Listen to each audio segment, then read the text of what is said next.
like a slug to the eardrum. Do you guys hear that? That intro music? Yeah. Well, I have the guy on that created this, and you're going to be hearing this all summer long. We're giving a little teaser to something that's coming down the pipeline for the 2022 football season via some crazy Utah football fans. This is Michelle Bodkin, your Utah Utes insider for KSLSports.com. And of course, you are now listening to the Crimson Corner. On the line, I have Ryan Fitzpatrick, the creator of this song. Ryan, how are you? I'm doing well, Michelle. Thank you. How are you? Oh, not too bad. It's pretty great having you on here, and I can't wait to kind of let people know a little bit more about your project. We actually previewed this a little bit with the Social Hall podcast last week. And like I said, we're going to keep this going through the summer until the season hits and you actually fully release this song and kind of what you're doing. But to get started, let people know how this all kind of came about and where you got the idea to create this song. Well, Michelle, I think like we talked about on the Social Hall podcast, I just spend a little downtime between December and May, just kind of reflecting on the year, both personal and professional life. But, being the fan that I am and being as an ardent supporter as I am of the school and the program and everything else, I started thinking about ways that I could not only keep the torch lit as it pertains to all things 22, but also how I could incorporate the idea that things aren't always about lament and loss, and how could I bring people into this and convey an idea and a message that this is about all of us. And as you well know, I'm into music. I create all kinds of music. I stepped pretty far out of my box on this one. and just really, when I sit down to create, I don't really even know, especially with this particular piece, I didn't really even know the direction it was going. But once I laid down, the percussion tracks and the backing rhythm and music tracks, it just clicked. It all of a sudden it started, as the kids say, it started to flow, and it just came out. And even I was taken back when I finished the first rough draft. I just was like, oh my gosh, I think I might be onto something. And so far, the response to the, dozen or so of you who have heard it, the response has been good. So I've just kind of run with it. But yeah, it's just, I don't know, you call it whatever you want. People need banners and causes and everything. That's really for listeners to decide. But for me, it's a calling card. It's a call to action. It's like, hey, we've had a rough road to here, and it ended on a high note. Let's keep it going. That's interesting. I think we've touched a lot about how Ty Jordan and Aaron Lowe's death affected the team, but I don't think we necessarily have really talked about how it's affected the fans and the community as well. And for those of you, I guess we haven't really revealed this yet. The title of the song is 22 Kings, and it references a couple of different things, obviously, most notably Ty Jordan and Aaron Lowe. As we were kind of going through last season, talk about how that situation hit you as a fan and kind of the thoughts and the emotions that you were going through and how that's maybe steered you towards writing this song. You're going to make me get all dusty, aren't you? It makes for great radio or podcasting. Well, yeah. All right. So, Michelle, you and I are friends. We've known each other for some time now, and you know very well that I am an emotionally charged individual, and I wear it on my sleeve, and I'm proud of it. And I don't know, it just it hit me hard because I have kids, and I have kids that age. And it just, like a lot of people, it's just, you don't believe it. But then you also consider the way of the world, right? Things happen, things that are out of your control. And, you're given two options, whether you're a player on the team, whether you're a fan in the stands. You can let it ruin you, or you can essentially start taking steps and trying to wrap your head around it. And that doesn't necessarily mean rationalizing it or validating it in any way, shape, or form. It just means sometimes it is what it is, and you do the best you can to cope. And every day is an emotional roller coaster for everyone. And like you said, we talk a lot about, first and foremost, the school, the program, the team, and we should. And we should talk about that. But the whole premise behind Block Party U and everything else I do, I'm just so sick and tired of the negativity, and it's everywhere and it's palpable. And so, I try to harness these emotions, the hurt, the loss, the empathy, the sympathy, all of it. And I just ask a question each and every day. Okay, what could I do to make things better? And so I sit down and, I'm getting to be an old feller now, knocking on the door of 50. Don't tell anyone I said that. Oh, wait a minute. But so my role in this and my perception of all this and everything becomes less of how it affects me or what I can do to help me. My role now becomes, how can I help others? It's like this evolution, right? This evolution of emotions. So when I sat down and I decided to endeavor to do this, like I said, sometimes as an artist, especially in music or paint or any other thing, sometimes you're not fully sure. You want to do something, but you're not fully sure what is it you're going to do. And sometimes you just got to sit down and start writing and just what's on your mind. And my aim was to, here again, keep it positive and make it something that's accessible to everyone. And you've listened to it and you've heard it a number of times, and you and I have spoken about it. I really feel like it isn't singular to one genre, or it isn't singular to one demographic. I really tried to make it accessible to everyone, and I hope that's what I've done. But the most important thing to me is that when people hear it and they read the lyrics and they feel what I feel or something close to it, that they do so and they think to themselves, all right, yeah, I get this. I'm on board with this.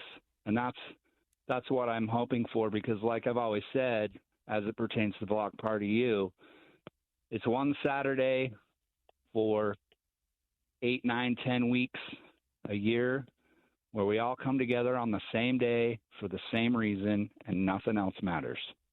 That's basically what this song encapsulates. For those of you that don't know, Block Party U is located in the Guardsman Tailgate.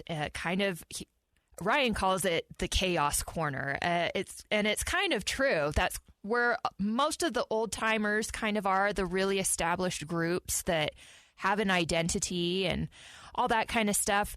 Ryan and his friend and partner Matt, that runs the Block Party U podcast as well as the Tailgate, set up in the corner, and they've come up with this concept of doing a live podcast from the Tailgate. And if you remember last year, you guys may have seen me there because I was helping to co-host that as well.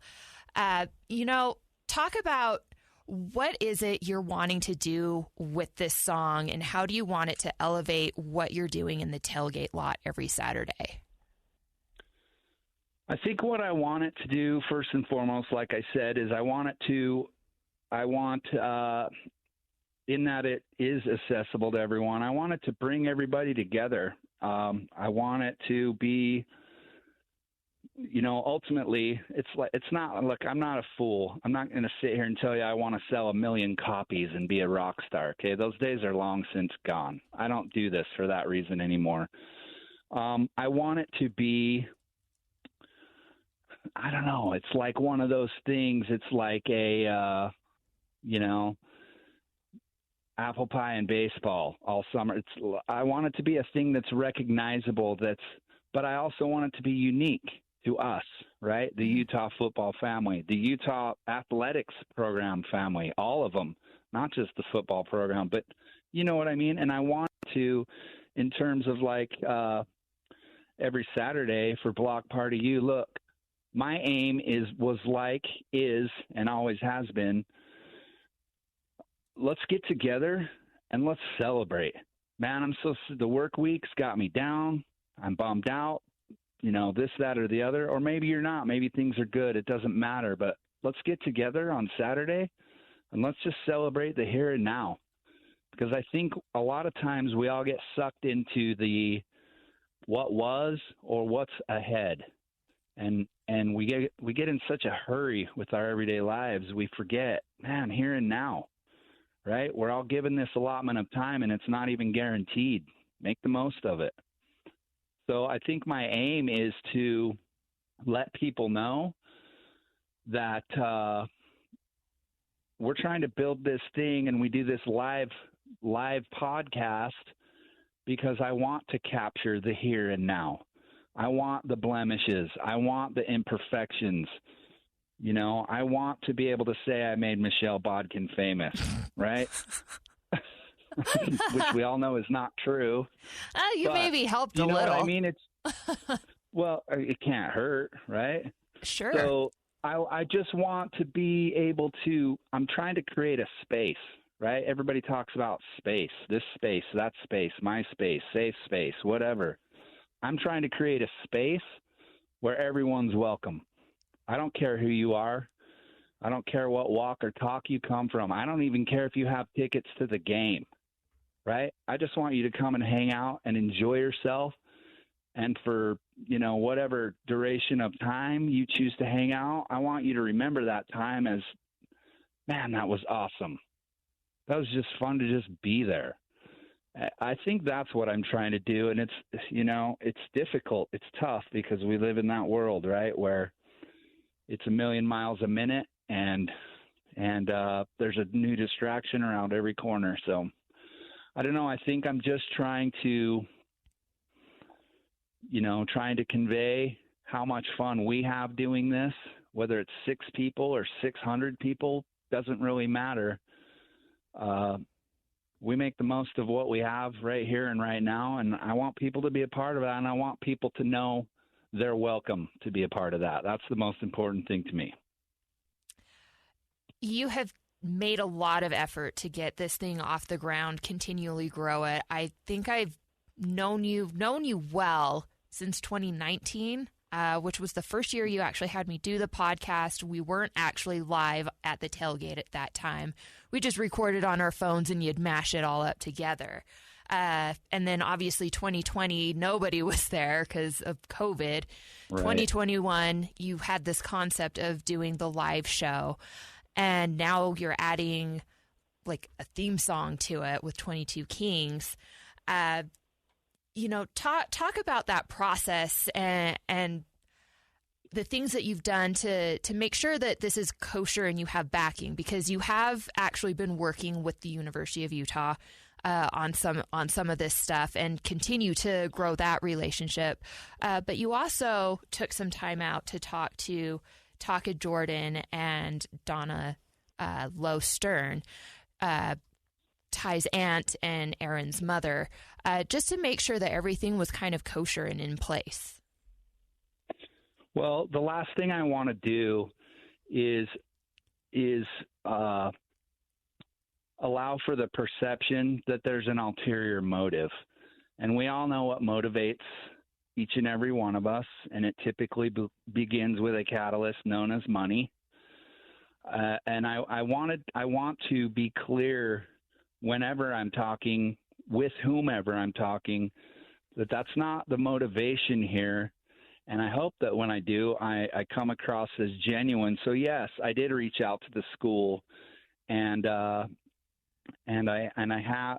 It's been such a learning process, right? And you learn how to keep things above board, and you learn how to not ask too much, but ask enough. The funnest part has been, as well as I do, how my mind works. It's like I can't slow down. I'm a creative. I'm constantly thinking of what could we do here? What could we do there? How could we make this better? How can I put people together who do certain things or who have certain character traits or talents or gifts? How can we share? I think has been the aim. And so the process has been just overwhelmingly educational, and look, we're still in our infancy, and we're trying to do new things each and every day. And of course, like I said, you know me well, I'm the kind of guy who tries to eat the elephant in one bite. And so I often have to slow myself down and say, okay, small steps equal great bounds. Just chill out, do things the right way, be transparent, and don't set outrageous and too high of expectations, but always be open to things that you never thought would happen. In 2019, did I ever think we would have spaces in Guardsman Lot with, audio video equipment and the ability to stream all the fun we're having? No way. That was a pipe dream. But as I moved forward, I thought, you know what? Maybe it's not. Maybe if we do things the right way, maybe we can get this done. And slowly but surely, there are limitations, but slowly and surely, we have gained some positive ground, gained some traction. And here again, in writing the song, it just kind of fits hand in hand, because I'm always about art and creativity and culture and, every walk and every talk. Like, I want to hear your story. I know you love football, but what else do you love? What do you do? Why are you here?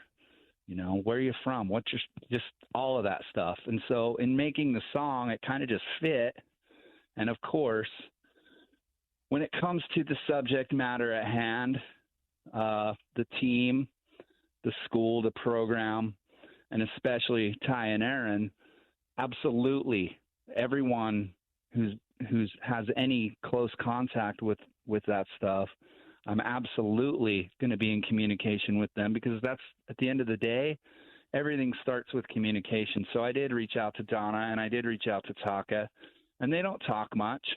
And why would you? I'm a total stranger, right? But I'm a stranger with a pretty big heart and some pretty pure intentions. And, the response it was short and sweet. It was, we love it. Thank you so much. We're grateful. And, Taka said there ain't no way a middle-aged white guy can spit like that. And I'm like, yeah, well, does that mean you like it? And, the response was great. It's been fantastic. And, the coolest part for me is all the relationships that are being forged. It's awesome. So, speaking of relationships, I don't know how many people know this about you, but you were kind of the mastermind behind Sunday Supper. And that it was probably honestly one of the funniest text messages I've ever gotten, because it literally was, oh crap, I bought $200 worth of food. What should I do with it? And it's like, I don't know, but let me go talk to someone who does. And so lined you up with Stevenson Sylvester, who is a great friend with KSL Sports, does a lot of stuff on the TV side for us, and is just incredibly, incredibly connected in the community, knows what's up as far as what's needed, who needs what, when they need it, all that kind of stuff. And he hooked you up with Nikki McKay. and Cultivate restaurant in Sandy. And it's just kind of taken off from there. Talk about those relationships that you've forged, and even with some of the players that you've had involved. Nick Ford kind of being the main one. Yeah. So a few summers ago, I think it was last summer, or maybe it was the summer before. I'm not even sure anymore. But Nick Ford was kind of hustling, and he loves to cook. Many people know that. And he was tweeting out, "Hey, I'm making dinner. Anybody want some? Da da da da da." I don't even know what possessed me, Michelle, but for whatever reason, I messaged him. I dropped into his DMs. I said, "Hey, man, that food looks really good. While I probably can't eat most of it, I bet you there are people out there who can. What if we just make a bunch of food and find somebody who's hungry?" And, of course, Nick's like, who's this guy? What a nut, And I had to put my money where my mouth was, and I didn't mind doing it, not one bit, because here again, I'm a creative. I kind of paint a picture way down the road of what things could be. And long story short, yeah, I did that, and then the next question was, okay, now what do we do? I just opened a can. We better figure out what we're doing with this. And obviously I sent you the text, and you're like, this is weird, but okay. And, it's interesting to get a message from Sly, somebody who you adored as a football player, saying, "Hey, I got your back, man. Let's do this." And from there, once Nikki and Matt were involved and UFC gets involved, you fast forward to now there's partners, you got Nicholas Foods jumping in. And it's this beautiful thing that, initially, and we've talked about this, initially I felt a little jealous when all those people got involved. I really did. Because sometimes when you create things and others get involved with it, you feel really protective of it. And it took me a while to understand that, like a lot of things that are successful and go on to become great, you got to remember it's equally as important that you just planted a seed. And the rewards of that, like to be able to just step back and step away and see it function and move and take on a life of its own. You can't even imagine. Like every time I see a post from any of those guys or a news story, like we had the first lady of the governor's office involved, and I'm like, what? Are you kidding me? What is going on? And it's just like, man, this all started with a DM. Imagine that. So I guess the underlying message is you can do great things. Anyone can do great things. And it can start with something as simple as a DM. So I guess that's what I would convey is don't ever be afraid that your idea or your vision isn't enough or doesn't have enough popularity or weight behind it. That's not true. You can do. I'm nobody, nothing from nowhere, and look what I'm doing. It's awesome. It's awesome, and you don't know how grateful I am to be involved with all this stuff, and you don't know how excited I am to be involved with more stuff. We've got plans to start up a 501c3 nonprofit first thing next year. So there's a lot of irons in the fire. It keeps you busy. But when you look back and you see how all these other things have come together, it kind of just unfolds the way it's supposed to. Absolutely. And like you said, crazy how it's grown. I was at the very first one, and it was literally like you, me, Matt, Sly, Nikki, Nick, And that was about Yeah. it. And Yeah. since then, like you've said, the governor and the first lady have come out to an event. We've had other sports, even from other schools, including bringing BYU into it. We've had gymnastics come out. And it's just, it's this thing that's really taken off and grown. And even from the standpoint of, I greatly suspect O-Block Cares that just recently started up with the University of Utah offensive linemen primarily stemmed out of this thing that you and Nick Ford started, last year. And so it's kind of a continuation and maybe a little bit of a promise to keep keep that kind of going. Yeah, it is. And you just hit it on the head. And it's interesting you say that because you asked what the reason behind 22 Kings was. Well, you just said it. It almost becomes an obligation and a responsibility to keep things moving, to keep that torch lit, right? We don't need to shove it down people's throats every single day, but to just keep it lit as a reminder, hey, celebrate. I know there's been tough. I know it's been hard, but let's celebrate the good parts too. We can't forget to do that. So yes, you're absolutely right. In terms of Sunday supper, I mean, like I said, I'm amazed when I look at the level of involvement now versus that first event. And it was like, hey, where are we going to do this? And Nikki's like, I guess you could do it at my place. And we did.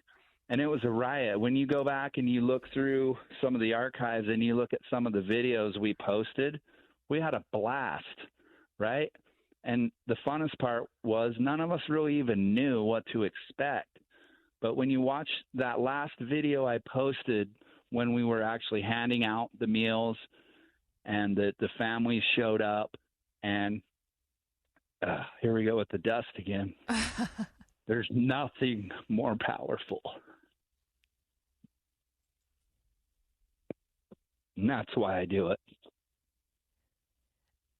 The looks on those families' faces, really did say it all. And a little bit hard to showcase that because of how the foster care system's set up. You have to be very careful about not showing the kids' faces. But if you're there and you see it, you absolutely see the impact that, again, this was kind of just a goofy little thing that grew into something that means a lot to a lot of people. And I think your song 22 Kings has that potential as well, just because of the topic matter. And like you said, keeping that promise and kind of that remembering to be 22% better. I think that's a really important message. And I think that's a really important thing that everybody that was involved with last season kind of got out of it is, you just don't know when your time's up, and you might as well make the most out of it every single day. Well, I always tell people, Michelle, there are 3 guarantees in this existence. You're born, you live, you die. And there's only one part in the middle that's negotiable. So I would suggest you make the most of it. Absolutely. Hey, Ryan, where can people find you and in order to kind of keep tabs of what you're doing and how this thing grows? Okay, so just to kind of break it all down for you, I own a company called the Indefiant LLC. The Indefiant serves as the facilitator for everything I do. If Ryan Boyce Music has an idea, the Indefiant handles it and makes it happen. Same with Block Party U. And so Block Party U, we're across all the socials. It's either at Block Party Utes or at Block Party U, depending on which platform you're using. And me personally, I'm at Real Ryan Boyce. I don't even know what that means. I just thought it sounded cool. But that's my personal page, and typically, of course, the Indefiant is on Instagram. And I think if you looked at all 3 of those, you would kind of begin to see there's layers to me. It's not just all about Block Party U. It's not just all about real Ryan Boyson music. It's not just all about the Indefiant and some of my quirky views on life. It's about all of it, and it can be about all of it. You don't have to be specific or exclusive to one view or another. So yeah, you can find me across all the socials. Of course, if anyone follows Michelle, my name will be in there somewhere, I'm sure. We communicate quite often because, as you know, Michelle, I'm a huge fan of everything you do, and it's like I'm not afraid to say I am so stinking proud of you. Look where you are. Look what you're doing. It's amazing, and to think that I might have had a small part in that somewhere along the way, that's big. It's huge. So yeah, you can find me. It's not hard. I don't hide anything, and at least I try not to. And yeah, so I would encourage anyone who wants to reach out. I typically try to answer, and it should be noted, I wanted to make everyone aware that we are contributing 22% of everything across all three of our entities to the Memorial Scholarship Funds, as well as continued support of Sunday Supper. So this isn't a money grab. That's not what it's about. It's just about staying involved, and like we talked about, that obligation to keep the wheels turning. Incredible. Absolutely incredible. If you guys are interested, please follow them. Not only are they a great time on Saturdays for all your tailgating needs, they do some good things with that as well, whether it's Sunday Supper, whether it's contributing to the Ty Jordan and Aaron Lowe Memorial Scholarship, and who knows what else Ryan and Matt will figure out to get their hands into. But follow along. It's a great time. They're fun. And Ryan, thank you so much for coming on and just helping to kind of, I guess, make people aware of what you're doing and what's coming down the pipeline for 2022. Hey, it's life, right? We all experience it in our own ways, and our own perceptions are our own realities. And you know what they are? If we don't share them, they're never known about.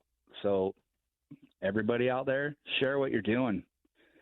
Share what you're doing. It's all awesome. By the way, Michelle, before you cut me loose here, we will be one of the whole sponsors at the Utah Social Open this year, and we will be streaming all day long on June 16th. And if anyone is at all interested in what we've talked about today, tune in on that day, because we are going to have a riot. Yes, absolutely. I will also be at the Utah Social Open with my BYU counterpart, Mitch Harper, having some fun with you guys. So definitely looking forward to that. Looking forward to more little Easter eggs as far as the 22 King song is concerned. And Ryan, have a great day, and we will talk soon. Thanks so much, Miss Bodkin.